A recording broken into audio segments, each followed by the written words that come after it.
আপনি কি স্বপ্ন দেখেন? স্বপ্ন শব্দটা আমাদের জীবনে একটি খুবই গুরুত্বপূর্ণ এবং পরিচিত বিষয়। স্বপ্নের দুরকম মানে হয়।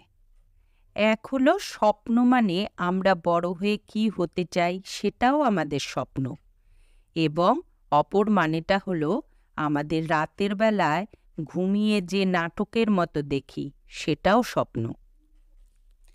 আমি আজকে এই দ্বিতীয় স্বপ্নের কথা নিয়ে বলবো। আমরা রাতের বেলায় প্রত্যেকেই স্বপ্ন দেখি। কেউ কেউ একটিও স্বপ্ন দেখি, আবার অনেক স্বপ্ন দেখি হিজিবিজি।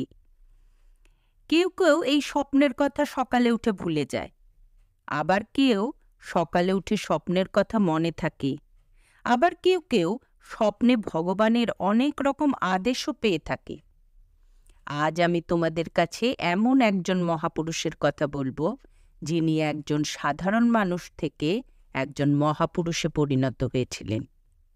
আপনারা নিশ্চয়ই সবাই বুঝতে পারছেন আমি কার কথা বলতে চাইছি।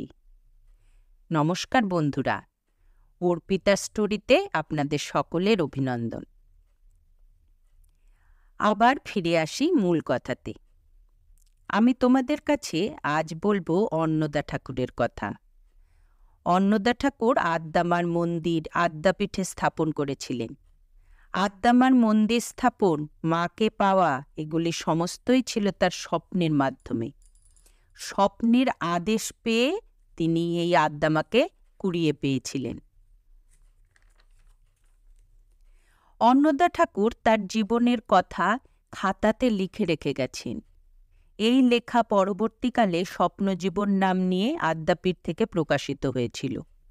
এই স্বপ্নের কথাগুলি যেমন আশ্চর্যজনক তেমনি অলৌকিক। স্বপ্নজীবন বইটি আশ্চর্যজনকভাবে আমার হাতে এসেছিল। আমার কাছে এটাও কম আশ্চর্যজনক ঘটনা ছিল না। সেই সময় আমি এই বইটি পড়ি। কতদিন এই বইটির রেশ আমার জীবনে থেকে গিয়েছিল তা তোমাদের বলতে পারবো না। অনেক বই থাকে না, যা একবার পড়লে বারবার তা পড়তে মন চায়, এই বইটি তেমন। অন্নদা ঠাকুরের নাম হল কবিরাজ অন্নদাচরণ ভট্টাচার্য। তিনি চট্টগ্রামে তার বাড়ি ছিল। তিনি কলকাতায় কবিরাজি পড়তেন এবং কলকাতাতেই সিদ্ধেশ্বর বসুর বাড়িতে থাকতেন। তখনকার দিনে বিশিষ্ট বড়লোকেরা অনেক গরিব ছাত্রদের তাদের বাড়িতে থাকবার ও খাবার ব্যবস্থা করতেন। সেই ক্ষেত্রে অনেক ব্রাহ্মণ ছাত্র নিজেরা রান্না করে খাবারও ব্যবস্থা করেছিল। তেমনি অন্নদা ঠাকুরও সিদ্ধেশ্বর বসুর বাড়িতে থাকতেন ও নিজে রান্না করে খেতেন। সিদ্ধেশ্বর বাবুকে তিনি বাবা এবং তার স্ত্রীকে মা বলে ডাকতেন। সিদ্ধেশ্বর বসুর দুই ছেলে, যতীন এবং শচীন। শচীন অনেক ছোটবেলায় সন্ন্যাসী হয়ে চলে গেছিল, কিন্তু পরবর্তীকালে শচীন আবার ফিরে আসে এবং ডাক্তারি পড়তে ভর্তি হয়। এই যতীন এবং শচীন অন্নদা ঠাকুরের বন্ধুর মতো ছিল। অন্নদা ঠাকুর কবিরাজি পাশ করলেন। এরপর একদিন সিদ্ধেশ্বরবাবু ঠিক করলেন একটি চেম্বার খুলে দেবেন। সিদ্ধেশ্বর বসু অন্নদা ঠাকুরকে নিজের সন্তানের মতো ভালোবাসত এবং শ্রদ্ধা করত। কবিরাজ হয়ে বসবেন অন্নদা, আর যতীন ওষুধপত্রের দেখাশোনা করবে এবং টাকা পয়সার হিসাব রাখবে। খুব তৎপরতার সাথে শুরু হলো তাদের কাজ। অনেক ওষুধ বানানো হলো, তার রেজিস্ট্রি করার ব্যবস্থা হলো। কিন্তু এসবের মাঝে শুরু হলো অন্নদা ঠাকুরের স্বপ্ন দেখা।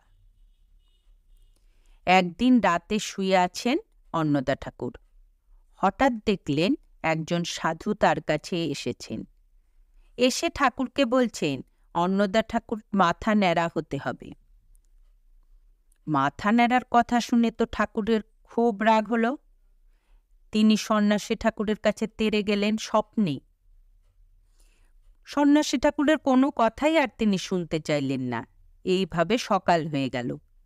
তারপর দিন আবার রাতে অন্নদা ঠাকুর শুয়ে পড়েছেন। ঘুমিয়ে পরপর তিনি দেখতে লাগলেন তার সামনে ঠাকুর শ্রী শ্রী রামকৃষ্ণদেব এসেছেন। তিনি বলতে লাগলেন। ঠাকুর বলছেন, আমার কথা অন্নদা তুমি বুঝতে পারছ? তুমি কি আমাকে চিনতে পেরেছ? অন্নদা ঠাকুর বললেন যে তিনি ঠাকুর রামকৃষ্ণকে চিনতে পেরেছেন। এরপর ঠাকুর রামকৃষ্ণ বললেন, কাল ভোরে উঠে গঙ্গা স্নান করেই মস্তক মুণ্ডন করতে হবে তোমাকে অন্নদা।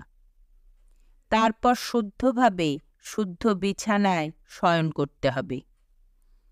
এরপর তার উপরে আদেশ করা হবে। এরপর ঠাকুর বিদায় নিলেন। তখন প্রভাত হয়ে গিয়েছে। অন্নদা ঠাকুর উঠে শচীন অর্থাৎ সিদ্ধেশ্বরবাবু ছোট ছেলেকে সব কথা বললেন। সব শুনে শচীন বলল অন্নদা ঠাকুরকে যে তুমি খুব ভাগ্যবান। এরপর সব আদেশ পালন করে অন্নদা ঠাকুর রাতে শয়ন করলেন। নিদ্রা আসতে না আসতেই তিনি দেখলেন ঠাকুর এসে উপস্থিত হয়েছেন। ঠাকুর বলছেন, আজ তোমাকে একটি বড় কাজের দায়িত্ব দেওয়া হবে। তুমি তোমার 3 জন ভক্ত বন্ধুকে নিয়ে ইডেন গার্ডেনে এক পাকুড় ও নারকেল গাছের সংযোগস্থলে গিয়ে সেখান থেকে এক মূর্তি পাবে, সেটা নিয়ে এসো। তুমি মৌন অবস্থা অবলম্বন করে থাকবে, কথা বলবে না। মূর্তিখানি যতদূর সম্ভব গোপন রেখেও তারপর যা আদেশ হয় তা করবে। এরপর ঠাকুর শ্রী রামকৃষ্ণ বিদায় নিলেন।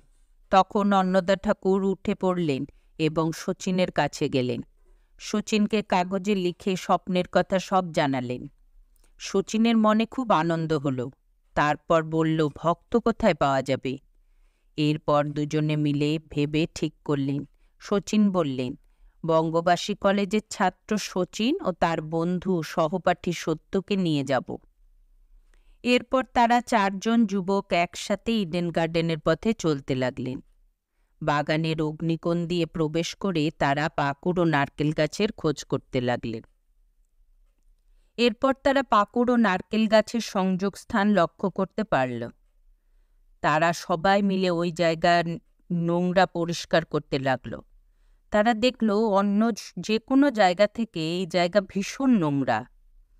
এরপর তাদের মনে হলো ওই পুকুরে হয়তো মূর্তি আছে।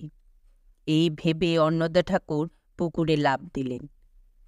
এরপর 2টি গাছ যেখানে শেকড় এক জায়গায় পুকুরের ভেতর যোগ হয়েছে, সেইখানে অন্নদা ঠাকুর দেখলেন একটি পাথরের মূর্তি বসানো আছে।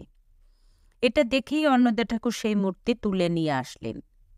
তুলে আনার পর ঠাকুরের মূর্তি দেখে তাদের মন আনন্দে ভরে উঠল। এমন মায়ের মুখ তারা আর কোনো দিন দেখেনি। এ যেন জীবন্ত মা। এরপর তারা মাকে নিয়ে গাড়ি ভাড়া করে সিদ্ধেশ্বর বোসের বাড়ি পৌঁছালেন। এর পরের ঘটনা আরও আশ্চর্যজনক। এই মা এসেই অন্নদা ঠাকুরের জীবন অন্যরকম করে দিয়েছিল।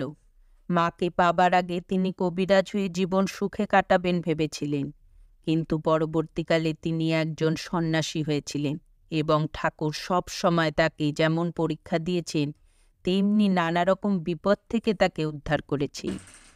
তবে আপনারা দেখলেন তো স্বপ্ন কেমন একটা মানুষের জীবন কিভাবে পরিবর্তন করতে পারে। আজ এটুকুই। ভালো লাগলে বা এমন ভালো ভালো বিষয় জানতে আমার চ্যানেলটিকে লাইক ও শেয়ার করুন। আর আমার ভিডিও ভালো লাগলে সাবস্ক্রাইব করে নিন, যাতে আমার নতুন নতুন ভিডিও আপনারা সহজেই পেতে পারেন।